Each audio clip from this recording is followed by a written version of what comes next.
Hi everyone, we are Group 2 and we'll be talking about the effects of underwatering in Phaseolus vulgaris.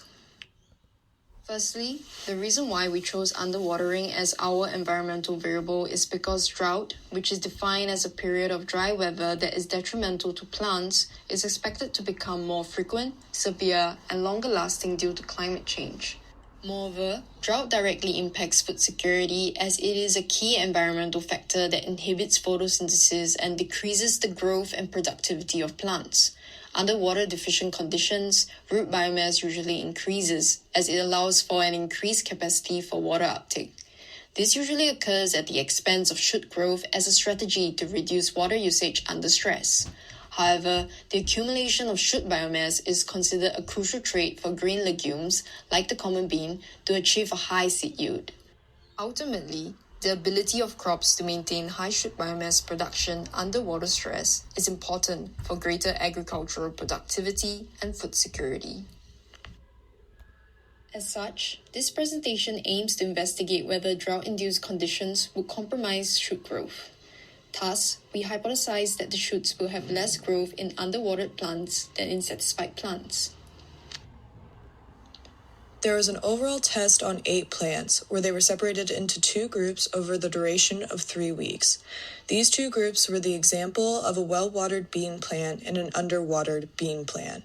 To first distribute the right amount of liquid to each group, the available water capacity for sand in relation to the bean plant was calculated. Shown on the screen is the equation used.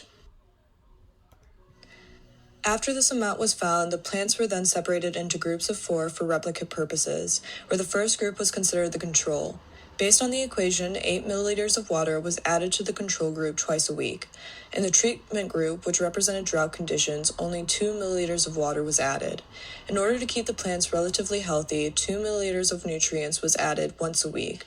Subsequently, on the second watering day, 2 milliliters of water was added in replacement of the nutrients to both groups.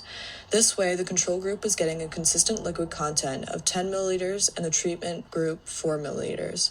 Some consistent factors of both groups included light availability, temperature, etc. The stem length was recorded once a week from both groups to collect overall growth data. The number of buds and flowers on each plant was also recorded once a week to monitor the overall health of plants. Our experiment found that the control plant samples had a 16 mm greater average stem growth than that of the treatment plant samples. Furthermore, the control plant samples had a greater bud production than that of the treatment plants, whereas the treatment plants slightly had, on average, higher flower presence at the end of the experiment. Other findings found no significant difference between the control and the treatment plant samples. The results from this experiment suggest that the hypothesis of less growth in underwatered plants compared to normally watered plants was not supported. Average growth in stem length in the treatment plants was much larger after the 3rd week and more flowers were present. Interestingly, this may not come as a surprise as drought or underwatering may elicit different responses in certain plant species. Some species may attempt to prevent stress by means of escape, avoidance, or tolerance. Escaping from stress may cause a plant to quicken their growth and developmental mechanisms, possibly shortening their lifespan in the process. A common example of this is early flowering, which was observed in this experiment as well, as more buds were present in the control plants. As drought has become an increasingly important issue both within Australia and internationally, this data can assist in discussing and exploring its repercussions. Both drought and flooding can be caused by anthropogenic effects, namely greenhouse gas emissions and air pollution in general. Therefore, a study exploring the effects of overwatering caused by flooding can also provide insight into this field.